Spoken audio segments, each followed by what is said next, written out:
All right. Great to see this large crowd here tonight. Go ahead and have a seat if you will.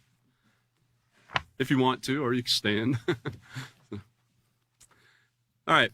So welcome to another class of the Peaceful Solution Character Education Program Teacher Certification course.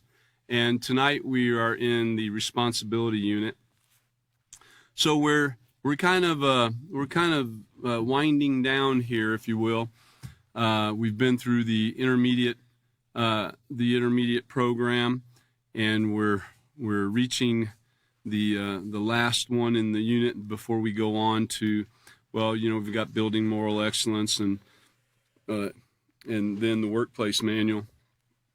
But responsibility, I think the reason this was left to the end, or the end of this 5-book program, the intermediate series, I think the reason is because to be responsible, you've got to have everything we've been through so far. You know, it takes it all. It all works together. You know, like I like to say a lot of times, it works together synergistically, you know. You got to have all of it. You surely couldn't start out learning about the peaceful solution in the responsibility unit. It just doesn't work that way. You wouldn't get anywhere. You wouldn't even know what self-control was. You wouldn't know the basic, you wouldn't have the basic understanding of character and what it is. And just think about it. As far as respect goes, respecting others and their belongings, and respecting yourself, you wouldn't know the first thing about it.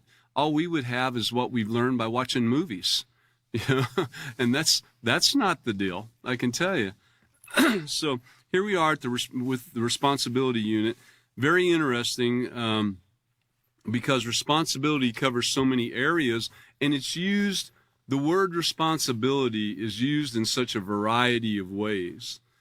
To give you an example, let's say there was a car accident, and you know, someone might ask, well, who's responsible for this? You know, well, it's kind of an ironic statement in a way, because if the possibility does exist that if both parties were responsible in their actions and in their driving, they might not have had that accident in the first place. You understand?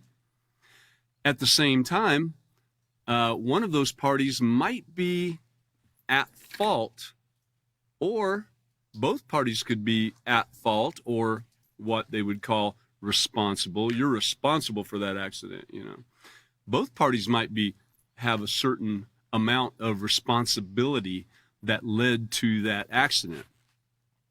So see how that word can be kind of tossed around a little bit, you know, and can be used in a couple different ways, or that's how it is used. But we're here to learn a bit more about responsibility, how it applies to us, and how it applies to us having peace with our neighbors and not being involved in all this war and hatred and rioting going on out there that we see today in the news. So here we are, and Catan left off on page 4. We're just going to go ahead and cover it from the top. He covered the first couple paragraphs, I believe. We'll reread that. But first, before we do that, let's go back over to Lesson Plan 1, page F. Lesson Plan 1, page F in our responsibility unit. By the way, for those of you out there that don't have a responsibility unit, the actual book, you can go, if you're on Facebook, you can go up to the top and official Peaceful Solution Facebook page, and there's a drop-down menu. You can actually find the book that we're in and download it, follow along. You can also do the same thing with all the books that we've covered so far, okay? So it's there for you. If you don't have a book or don't have the money to purchase a book, or any way to get one, just it's right there for you, okay? All right, so Lesson Plan 1, page F. Actually, let's go back to the previous page and look at procedure number 3. And again, you as a teacher of the Peaceful Solution, it's interesting because it's laid out for us. There is a procedure, and this procedure has been proven to be the best way to go about teaching this lesson, so that the student will gain the best understanding of what you're trying to portray here. Now, do you sometimes have to adjust a little bit? Yeah. If you're not in a situation to where you can have people raising their hands and answering questions, and more of an auditorium situation, similar to what we are here, then you won't be using that. That's for a more closed-in classroom situation. Are there times when you might not have a CD player or whatever? I mean, there's times you'll have to adjust. Also, keep in mind that when it's telling you to explain to students something like similar to procedure number 3, explain to students that responsibility plays an important role in how we function as society. Now, that doesn't mean just to read that statement to them, but to explain it. And sometimes we explain through examples, through articles, through going back through other peaceful solution units and gleaning from there also on things that we can use to explain this, okay? And so the previous teachers have been doing this pretty well. I like, last class, Catan really spent a little bit of time on developing, the word developing. It's a little bit different than what people think. It's not talking about developing a roll of film for pictures or something, if they even still do that anymore. I don't know. I guess they do. But so developing goes far beyond even the word building. Building can be included in developing, but it doesn't stop there. Developing, he went into it in great detail, actually, so I won't replay that at this time. But in procedure number 3, it says, explain to students that responsibility plays an important role in how we function as society. And many things that we come to rely upon in society are dependent upon someone being responsible. It works because someone is responsible for it. It depends on it. Have students read the section being responsible. Is it really that important on page 4 in their handbooks, which is what we're doing right now in a moment. Allow time for students to read the articles 1 and 2 and complete the section understanding the main point on page 6. Well, where did page 5 go? No page 5. Well, we still use page 5. It doesn't mean that you just bypass it. Page 5 is part of that being responsible. Is it really that important, okay? So on page 6, and then briefly discuss the value of having responsible people within our society and the consequences if they are irresponsible. Again, going back to the accident scenario just a moment ago, if one or more parties are irresponsible in their driving habits or their driving choices that day, it could result in an accident. And when I said one or more, there could be 2 people that are lacking in their responsibility, that are actually a little bit irresponsible to cause that situation. But then also having people that are responsible in accepting what has taken place and accepting responsibility for their actions, and then doing what's necessary to try to fix the situation, if you will, or at least to take care of it. Some things you can't go back and change. If somebody's hurt in the accident, that's something that you can't. It's already done. You can't change it. Have students complete the exercise critical thinking on page 7 or assign it for homework, which, as Catan alluded to, everybody loves homework. So here we are going to page 4, if you will. Turn on over there. And the title is Being Responsible, Is It Really That Important? Have you ever considered what it would be like if everyone stopped being responsible for their actions, duties, and obligations? Would anything be accomplished at all? Simple things that you probably don't think much about are accomplished because people are responsible. Think about your local environment. Think about your community, the small community that we're in right here, in fact. If you think about it for a minute, what would occur if people stopped being responsible? What if somebody wanted a haircut and the barber was like, I'm not going in there today, or I'm taking the week off. I don't feel like it. I got something else I got to do. Even though he has an obligation to be there and to do that thing. And that's not to beat on the barber or anybody that cuts hair and so forth. It's just an example. You could choose anything. You could choose a mechanic. You could choose somebody who cuts logs. You could choose a teacher. What if it was time to teach class and the teacher just decided, I'm staying home today. They'll make it. I don't really feel like going in. What if the person that dealt with cooking the food in a restaurant or a cafeteria or something, or opening the door, they had the key to open the door to let everybody in. What if they decided just to stay home, or I think I'm gonna kick back and watch TV. I'm not going in there. What if?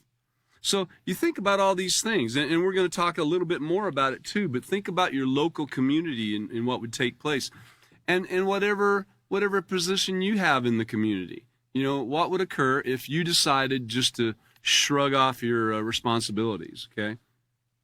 Now see how that word was used, responsibilities, as an item, as something that is tangible in a way.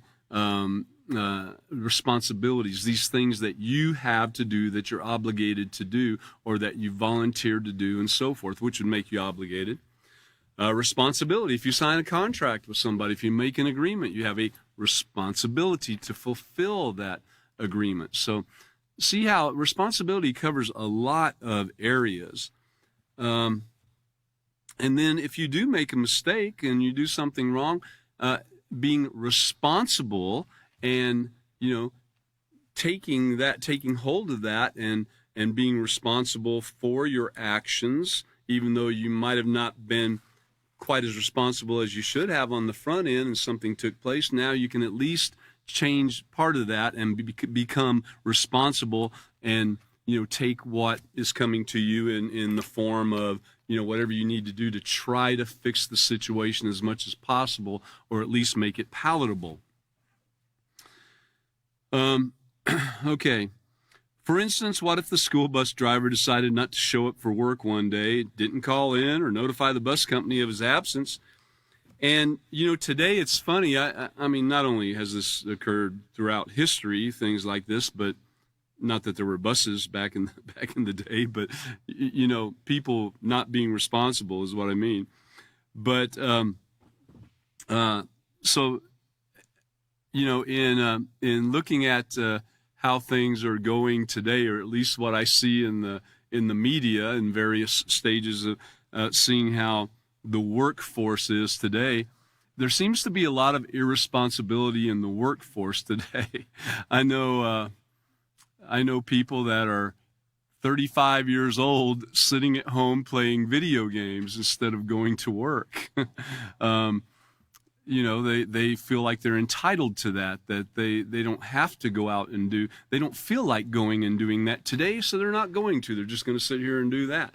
Or they might not feel like going and getting a job at all. If someone's going to sit there and feed them and let them sit there and play video games all their life, they'll do that too and have no problem with it. And that seems to be a going thing now, is the young men or young adult men, middle-aged, I would say, very close to middle-aged anyway, that choose not to work and go live with their parents and just do whatever. Seems to be a lot of that. So I would say that's some irresponsible action for sure. But the school would be expecting the bus to keep its schedule. Here the bus driver decides to go watch TV instead of going to pick up the students. And the students who depend on the bus would be waiting and wondering what caused the delay. Now, what if somebody came by and kidnapped one of the students that was waiting for a ride?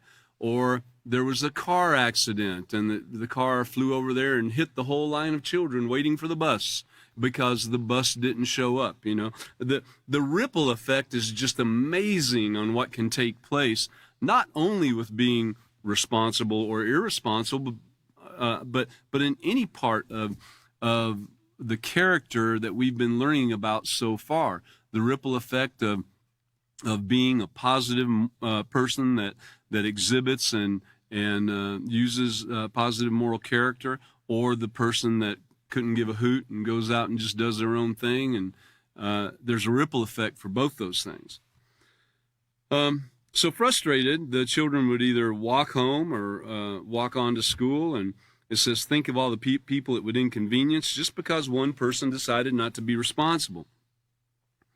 And being responsible, like I said before, it takes everything that we've learned up till now to put into this to work towards that responsibility. Just think about self-control. You would not be able to be responsible without self-control. It wouldn't exist. You've got to have self-control. You've got to have self-control to even sit down and start learning about the peaceful solution. You've got to have self-control to put the first aspects of the peaceful solution to work in your life. You've got to have self-control to do any part of it. And so you surely have to have self-control to be responsible. That self-control where when the influences come, when the peer pressure hits, all these things. Keep that in mind. But how about this example? At your age, you're not old enough to provide your own shelter, clothing, and food. Of course, we're talking about school age. If your parents or guardians failed to meet their obligations to take care of you by providing these basic necessities, as well as an education and love, you would certainly be affected in a negative way, right? Now, think about it for a minute. There might be people in this room right here. As many people are here, there probably is, but there might be someone in this room right here tonight that fits that category right there. That their parents kind of left them to fend for themselves. Maybe the parents were not responsible in providing your needs, and they were irresponsible in their actions. I know some people live through lives of parents that were alcoholics or drug addicts and many other things, and just left them to fend for themselves in any way that they could, whether they go out in the street and steal or eating things that really shouldn't even be eaten. This goes on all the time, and it's not just in a third world country that we would hear about. It's here in the United States of America. So you would certainly be affected in a negative way, and there would be a ripple effect that came from that too. But sadly, this is the case for many children in our society. Because significant people in their lives fail to be responsible, children are left without a home and all other necessities of life. Sometimes that occurs. I mean, what about a child that was orphaned because of the previous, talking about the car accident? Parents were killed, and that child was now orphaned, and so the parents didn't mean to leave the child in this situation, but because of everything that took place, probably because of not necessarily the parents' irresponsibility, but someone in that instance where there was a car accident, there was probably some irresponsibility involved somewhere.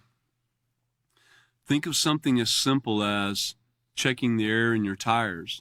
If you drive a car on the streets and there's other people around, then you have a responsibility to make sure that car is in a great mechanical shape so that, a wheel doesn't roll off and you go plowing into a crowd of people waiting in line somewhere, You have a responsibility to make sure you have tread on your tires so that when you're going 55 or 60 or 70 miles an hour on the road and the road's wet, that you don't go swerving all over the place and cause an accident.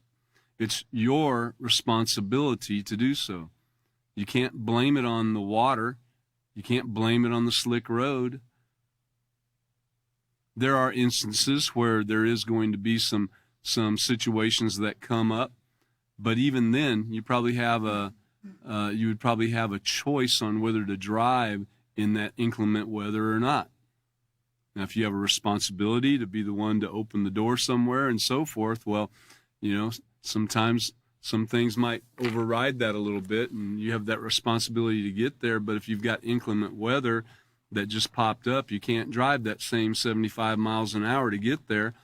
So you could always call and let people know, hey, we're going to be a little bit late. That's being responsible there too.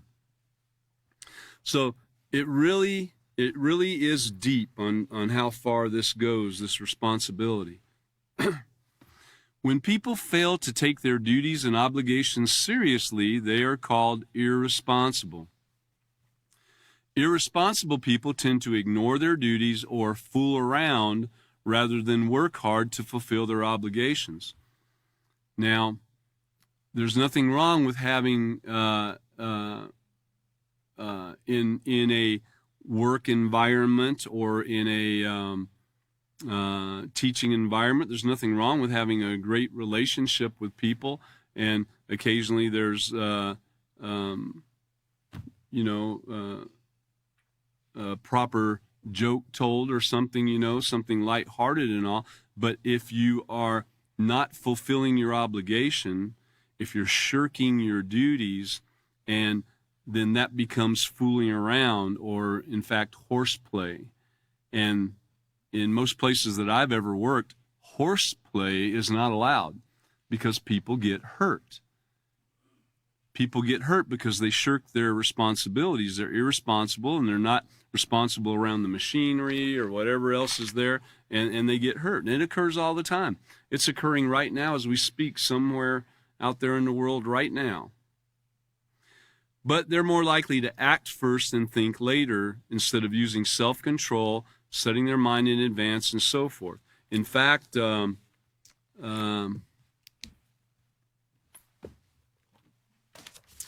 see. In the character unit on page 80, now this would be something that you would definitely want to keep in mind. And with your self-control that you have, and with everything you've been learning in the Peaceful Solution, you would want to look on the overhead there. Okay.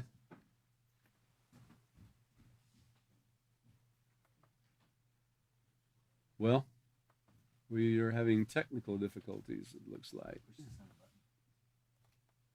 There we go. Okay. Set your mind in advance. See? This is so important. So, everything we've been learning, it's not something that we just go through and then you forget about it. You have to bring that back up and use it to wherever you're at, whatever decision you're making, and so forth. And that's why you see the teachers that come up here and teach. You see us going back all the time in some of the other books, or some of the really basic things that we really want you to remember, just like setting your mind in advance. Is so basic, but it's so needed. You've got to set your mind in advance to not be irresponsible, to not be foolish. And occasionally you might make a mistake and do something wrong, and that's when you need to remember to do what? Leave yourself a little bit of room to grow, and determine in your mind, set your mind in advance not to let it take place again. Let me just read that. Have you ever heard the saying, it's all in your head? Most people say it sarcastically, but there's some truth to it. Whether you are aware of it or not, every action begins with a thought. And setting your mind in advance to maintain your positive character traits begins by first considering just how important it is to have a moral character, to be trusted, admired, respected, and known as an honest, reliable, compassionate person is something you should want. And keep in mind also that your reputation precedes you, and you could go and read about that in a few pages past that on page, I think it's 90. Make up your mind not to be influenced to do anything that will compromise your character. In other words, determine in your mind that no one can talk you into doing something you know is wrong. Because people will try to talk you into being irresponsible, to shirking your duties. Oh, man, let's go do this instead. Come on. It'll be all right. They'll make it without you. This is called setting your mind in advance by not letting anyone do that. For example, you know that stealing is wrong. Set your mind in advance to always respect another person's property as you would want others to respect yours. And situations arise. You need to, along the way, as we're practicing this peaceful solution, now remember, Catan focused on the word developing, and that's what this whole peaceful solution is. It's developing. You have to develop that character trait. You don't just read it and say, oh, that's nice. Like here's self-control. I'll read it to you, page 15 in the character unit. Self-control. This is the positive side of character, the positive character traits, page 14 and 15. You can read it for yourself. But number 9 is self-control. Not yielding to impulsive thoughts and actions. For example, you saw your sister's letter on her dresser and really wanted to read it, but because you chose to respect her privacy, you decided not to touch it. Okay, there we go. I know everything about self-control now. I got it. Okay, self-control. I learned that one. It doesn't work that way. You have to develop that trait.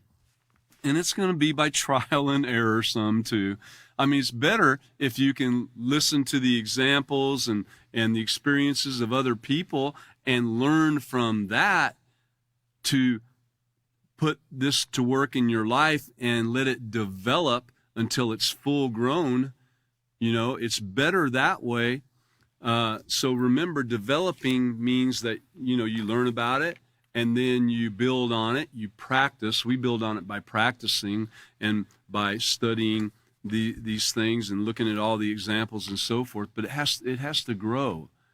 It has to develop into this perfect thing. So all these things work together, just like the rest of this on setting your mind in advance.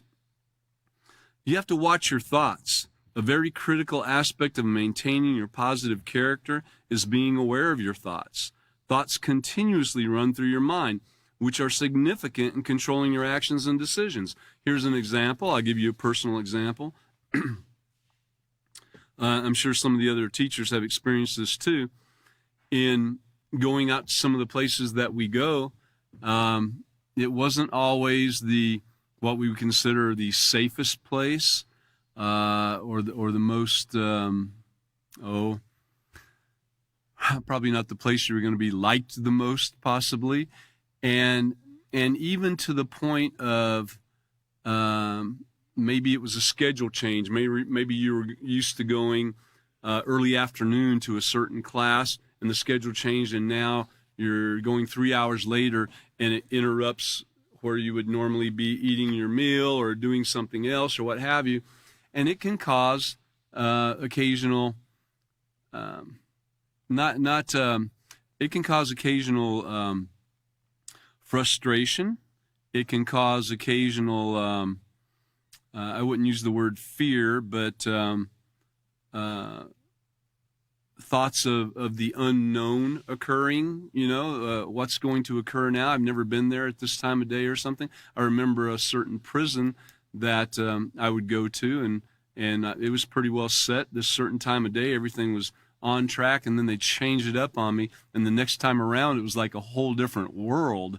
Everyone was going through the hallway, and I was right in the middle of it, and it was loud and obnoxious, and possibly some of you can understand that, but it changed the whole atmosphere, which in turn had physical effects on me too. And where a person could easily say, you know what, they changed that, I'm not going to that anymore or anything. You have thoughts go through your mind, don't really want to go there, things like that.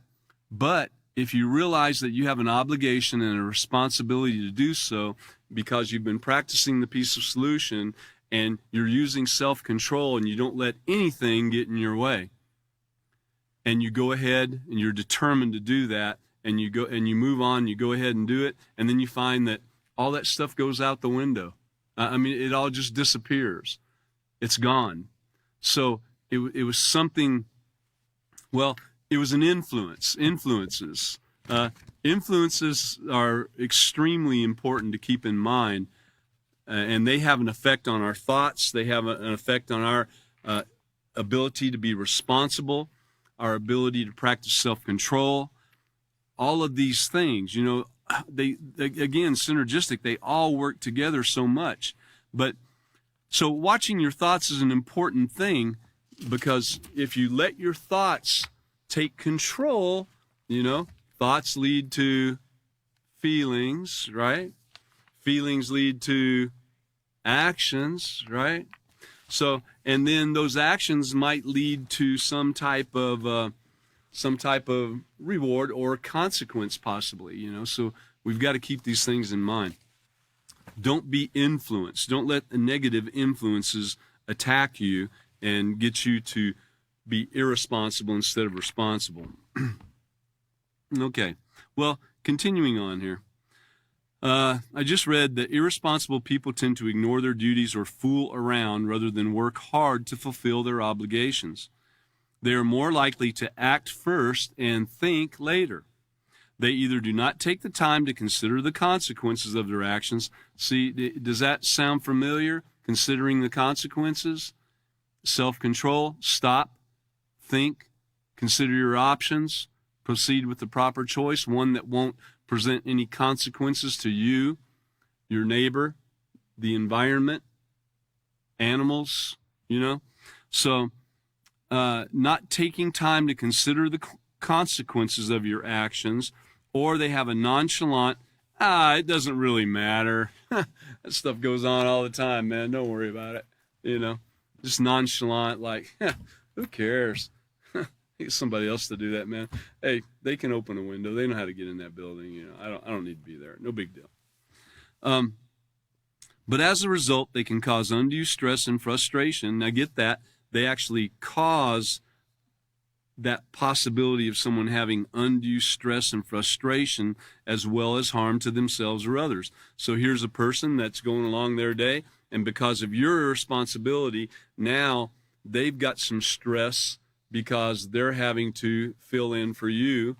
And sometimes, there might be a time that it comes along that it really can't be helped, that there's some type of accident that takes place. But when you really look back at it, could it have been helped? Could you have done something differently leading up to that? That's usually what takes place.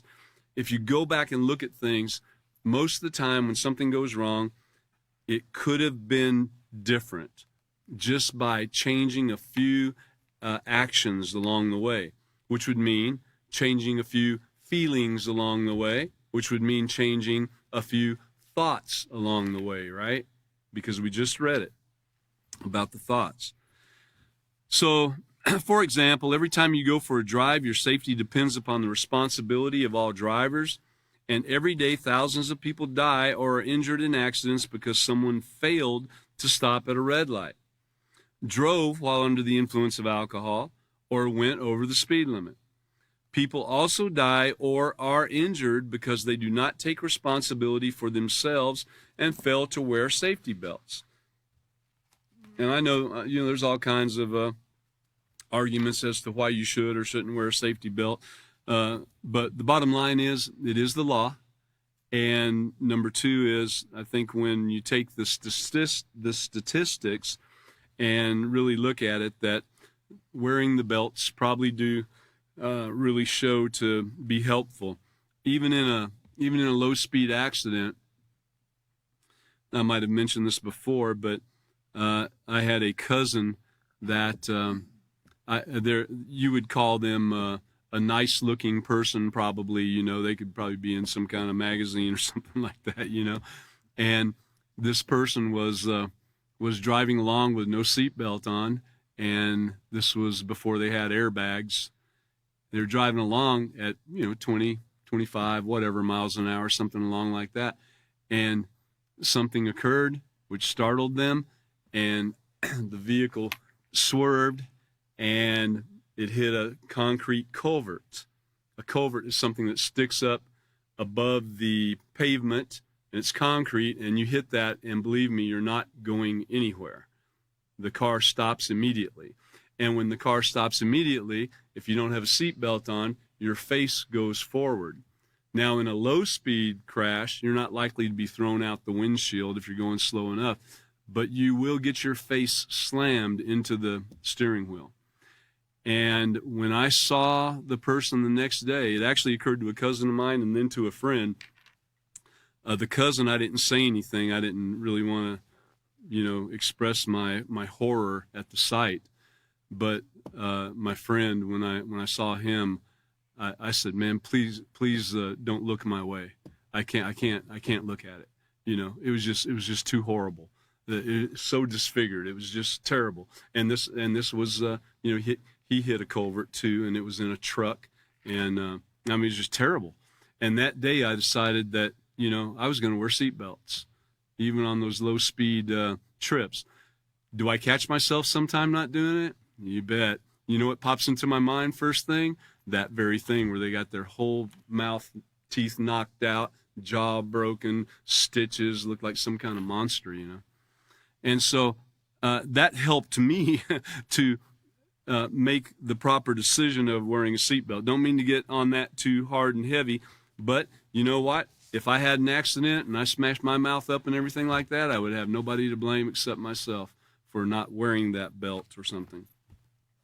But there are many examples in our society of people who endanger their lives or the lives of others because of their irresponsible actions. I kind of like this little cartoon at the bottom.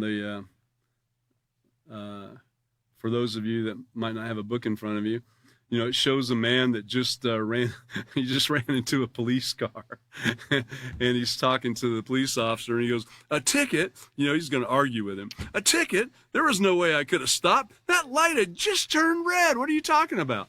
Okay, he just hit a cop car, and he's arguing with him about who was in the right or who was in the wrong. You think he's going to win that? Probably not. Anyway, it'd be much better to be responsible and really keep an eye on what's going on around you and not get involved in a accident in the first place. I kind of told, I taught a few people how to drive, a few young men how to drive, and I told them, the accident goes out the window when you decide to start breaking the law. It's not an accident anymore. It's a bad decision. The accident is gone. There wasn't no accident because you decided to act foolish and do these things. It's not an accident anymore, okay? So, all right, so being responsible, is it that important? Yeah, you know what? It is. It is very important to be responsible. Is it hard to do? Yeah, it is. It is hard to do sometimes. Are you going to have thoughts come into your mind? Are you going to have woe is me thoughts come into your mind sometimes? Things aren't going your way. You don't really feel like going and doing anything. You just want to sit around and wallow around and woe is me, woe is me. Yeah, I've seen that before. Experienced some myself, But guess what? A responsible person will, what's it called? Pull their bootstraps up and get up and suck it up and go, and do what they're supposed to do. Again, is it hard? Man, yeah, it is, But you've got an obligation, be responsible and do that. Learning the peaceful solution, practicing the peaceful solution, letting it develop in our lives, putting effort into it, then yes, we can work to where it's less of a problem in being responsible, where it's less of a heartbreaking thing, if you will. Losing your job, can't find a job, woe is me, but your family still has to be fed.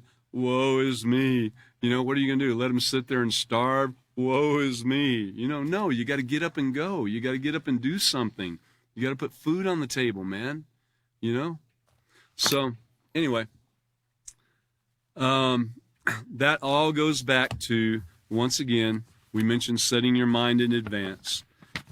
Influences, the influences around us, how we grow up, our values, in the character unit. There's so much great information in there in that first book that we're entering into, or that we entered into, page 6, the values. It talks about your values and how you can grow up and you can progress and you can develop this into a value system where that being responsible is a very important thing to you, that using self-control is a very important thing to you, that setting your mind in advance is a very important thing to you, and it's part of your value system, very important. And so, I like to mention this pretty much every time around too.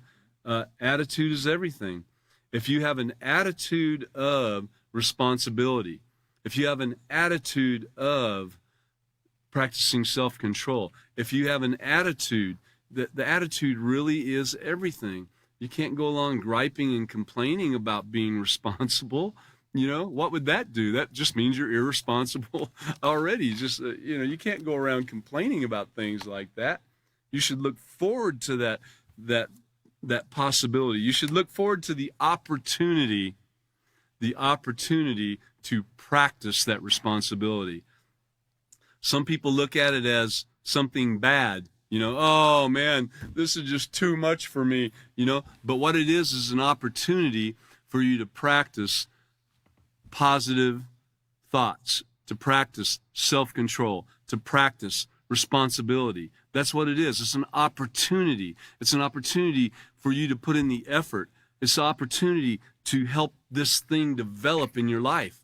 It's not something bad. Use it. Use what comes your way.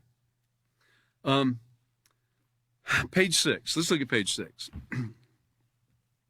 Understanding the main point.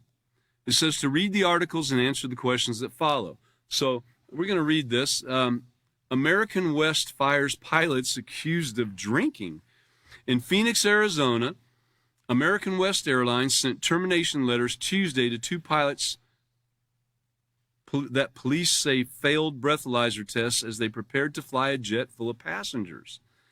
Monday morning, a company spokesman said, "Really?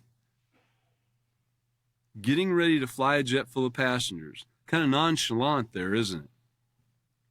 A screener tried to stop the 2 pilots as they were boarding the plane, but they ignored the screener and boarded the plane to fly anyway. By the time police arrived, the 2 pilots had already taxied off the runway. They were getting ready to go. The police had to contact the Miami Airport Control Tower, which ordered the aircraft to return to the gate. The pilots, Floyd and Hughes, both had blood alcohol levels which exceeded the legal limit in Florida for operating an automobile. Wow. That, in most states, I think the legal limit has pretty much always been 10%, but I think they've reduced it now to about 8% in most states as a standard. And 8%, it doesn't take that many drinks for a person. Now, of course, the bigger you are, and the more you ate before you started drinking, and the more water you drank and everything to keep from getting dehydrated and so forth, all plays an effect on that, But, 8%, it really doesn't take that much to get there, drink-wise or beer-wise, whatever the case might be. But in addition to this, the company, American West, has a zero-tolerance policy that does not allow any alcohol use by pilots within 12 hours of a flight. Floyd and Hughes were charged with operating an aircraft and driving under the influence. They were taken to jail, booked, and later released on bond. 12 hours isn't even enough time for it to secrete out of your system. You can smell somebody that has been drinking. You don't have to smell their breath. All you got to do is get close, man. It's coming out of their skin. It's in their clothes. You can smell it. So if someone went out and really, these guys must have really tied one on to get to that level. But I'm sure that you could smell the alcohol in them. I would say even after 12 hours. I don't think 12 hours is long enough for it to not secrete. But the questions are, how were the pilots' actions irresponsible? Really? It is amazing. You could answer this with a lot of different answers. Think of your own answer right there. How were the pilots' actions irresponsible? Think about it. Think about the multitude of things. Of course, the basic thing is they attempted to fly the plane, putting people in danger. That's a simple thing right there, but it goes way deeper than that. They probably drove there, so they put people in danger too in the car that they drove in, or whatever the case is. If the pilots had not been stopped and had flown the plane, what do you think could have occurred? Well, could have ended up in the wrong place. They could have ended up being rebellious to the tower that was giving him instructions on how high to fly and what speed to fly. They could have crashed the plane and many people could have been killed, you know, and that's probably the most likely thing. Can you imagine really taking that many lives into your, you know, under your wings, so to speak, taking that many lives and being that irresponsible with those people's lives? Okay, article number 2. A woman charged with abuse and home fire. Death of a boy. This is a tragic article right here. And I mean, but this takes place every day. Right now, if you went on the internet or, you know, they don't really get a lot of attention. This might have come out in the local paper, the Detroit News there or something. But it might not even got any national attention. A woman accused of leaving her 7-year-old nephew home alone at 2 a.m. so she could sell crack cocaine was charged Thursday with second-degree child abuse and rewards death. Well, let's break that down for a minute. All right? So a woman accused of leaving her 7-year-old nephew home alone. Why did she have her 7-year-old nephew? Where were the parents of the 7-year-old nephew? Why was the 7-year-old nephew left with her? Did the parents know that she was a crackhead? You know, what did the parents know about this, or whoever it was that had the responsibility for this child that was also irresponsible in not checking this thing out and leaving it with this person, you know? Think about that. Where did it start at? How far back does the irresponsibility go? What if it was a government agency that took the child from the parents and left him with the aunt, you know? What if? Was that responsible of them? I mean, where does it end? Where does it start? It didn't end with the child dying. So left him alone at home at 2 a.m. So let's look at that. I mean, there's probably people in this room that have left their children alone because they were sleeping and they went down the street to a friend's house for a minute, or went outside and went down the stores right down the block, and they walked down there or drove their car down there or something like that to go to the store and get something late at night, leaving the child alone because they were sleeping. And, oh, they're safe. I locked the door, you know. Oh, their 10-year-old sisters with them or whatever, you know. How many times has that occurred? Who's done that? So there, again, is irresponsibility. But she did it so she could sell crack cocaine. All right, so that's the thing that catches everybody's eye right there. Whoa, this was a crackhead there that left the child at home. You know, they're really probably not looking at the whole situation. But anyway, was charged Thursday with second-degree child abuse. So Shirley Lippett's nephew, Gary Young, perished in a fire in their frame home April 30th. Witnesses told police that Lippett, 52, and her 37-year-old boyfriend left the boy alone in the house. While she was gone, a fire started at an electrical outlet. Okay, the electrical outlet. Was there any irresponsibility included there? What would cause the electrical outlet? What would cause a fire to start there? Was it overloaded with things plugged into it? Was there too long of an extension cord being used for the item being operated?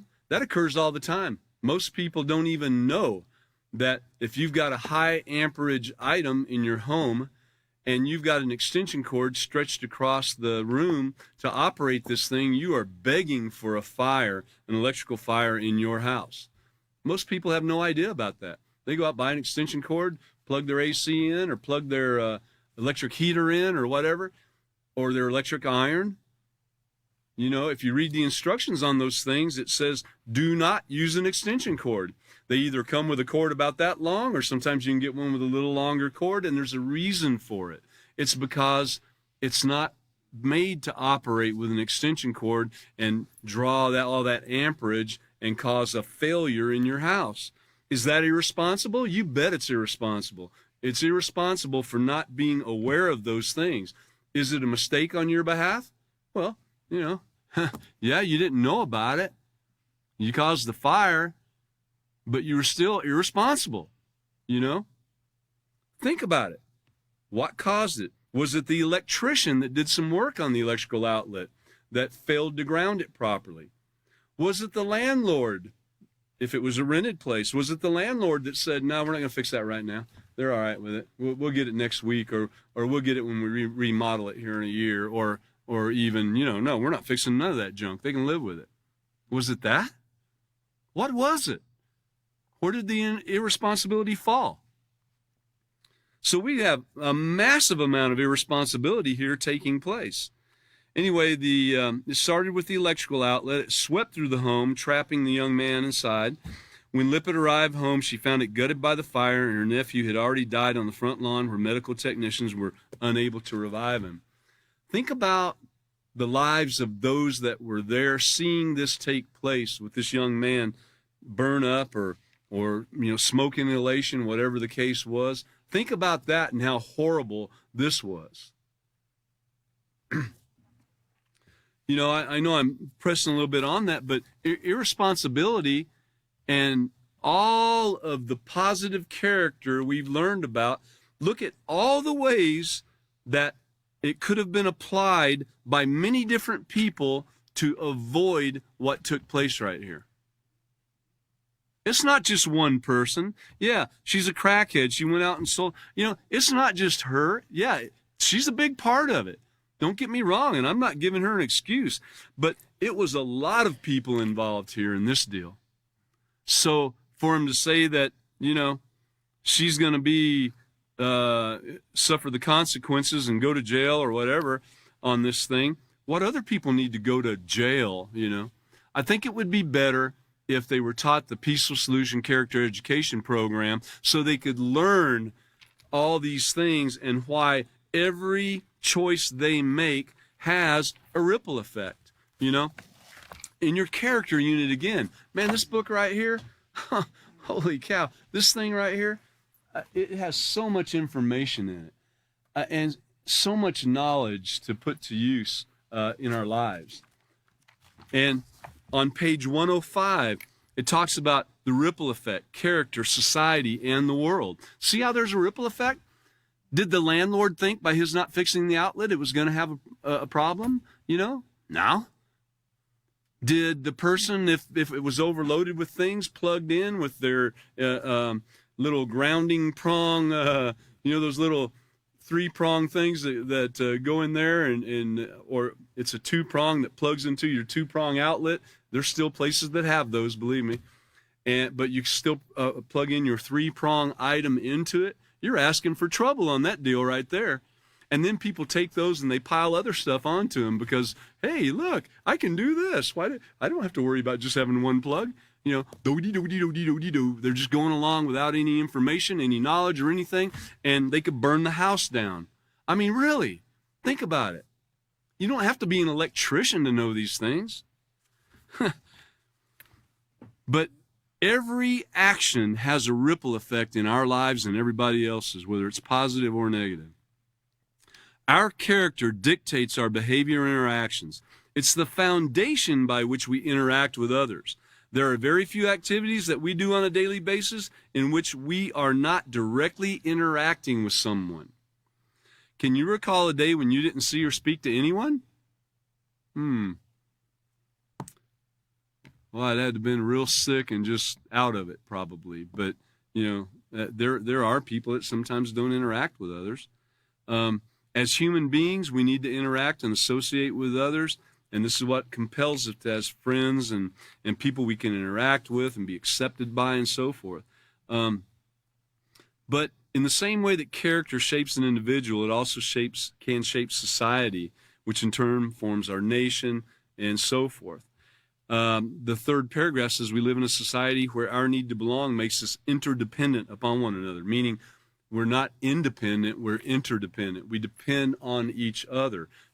I depend on someone to fix my car. I depend on someone to cut my hair. I depend on, some people might think I depend on them to do just about everything for me, but that's not so. It's but we do depend on others for certain things, and they also depend on us. It's a share thing. We share it. We work together with each other. We learn how to be of service to one another. This is where this whole thing comes. It comes into learning how not to have war in our lives. Something as simple as a contract being signed by somebody, agreeing to some terms of a contract, and then it doesn't go their way. Instead of just saying, oh, no, we're not doing that no more, hey, buddy, nope, not doing that. That's breaking the contract. Something like that is wrong. Something like that causes war. It takes peace away from everybody. And that's just a simple thing. Think about even some harder things, like you're going to build something for somebody and you agree to do it a certain way. It kind of goes back to contractual again, and you decide midways to change or use a cheaper product or what have you. And hey, is that the right thing? Whoever you're building it for finds out, and now they're mad. Now you have war. You've taken peace away. Peace has gone out the window, Now, depending upon what that person has learned and how they're able to cope with it, they might just, suck it up and live with it, and without making much fanfare. But it doesn't take away that it took place. So that's where all of these things come into play. I'm sorry I didn't really get quite as far as I wanted to, but let's get these questions out here. So, how were Shirley Lippett's actions irresponsible? And I think we pretty well covered that, but she left her 7-year-old nephew home alone. That's one of the many things, And then what occurred because of her irresponsible behavior? Her nephew died, okay? She was charged with second-degree child abuse. But again, it wasn't just her. There was a lot of irresponsibility there that goes back, and this ripple effect that has taken place by many people who never even thought that their actions were going to have the ripple effect that it did. Possibly her mother that taught her, a teacher that taught her. Where did it begin? Where does it end? Remember, you got to think about these things. I was talking to a man today. that I trust his thoughts and opinions, and I know that he wouldn't steer me wrong. I was talking to him today about a situation that occurred in my life, and I was looking at it and thinking, could I have been more responsible in this? Could I have done better at a certain thing, and this possibly not have occurred? And in my mind, it's yes, but he said, well, I would need more information. So it's not like you can go and lay it all on somebody in 10 minutes and get that snap answer back and get the Band-Aid to put on, right? It's not like that. When something has taken place, when you've made a bad decision or there's been a mistake take place that has taken peace away from yourself or somebody else, it's not a quick fix. You've got to really look at the situation, and that's why I really press down on this thing right here. If you're looking at this situation that took place with this young child losing his life, you'll see that there was a lot of irresponsibility that took place throughout this whole thing, but yet the focus by the newspaper was, she sold cocaine. She's a crackhead. She went out 2 o'clock in the morning with a boyfriend, and now the boy's dead. No other thought of any irresponsibility anywhere in the picture. Even the media themselves could have been irresponsible in the entire thing from previous things they reported or so forth. Think about it. Think about those things. It's not a quick fix. You got to get all the information. Remember, what is the number one thing, the very first thing listed in the positive character traits of the peaceful solution, and you as a teacher really needs to know, is to get educated. Doesn't mean that you should spend all your life going to college and everything. It means get educated. Get educated as to the true facts. I know that William gave us a lesson one time on false facts and true facts. There are facts. Okay, here's the facts in the matter. They wrote down the facts, and now it's on a page. Here's the facts in the matter over here. Someone else has a different set of facts. Which one is the true fact? Which facts are real and true and apply? you've got to get that information before you can do anything else. And so what we're doing here at the Peaceful Solution is trying to get us there as teachers so we don't make snap judgments and decisions and knee-jerk reactions to everything, and then relay that to our students. I thank you for coming tonight. Our next class is going to be on 11/22/23. That's this Wednesday night at 5:30 p.m. We look forward for everybody being there again. And thank you for coming tonight.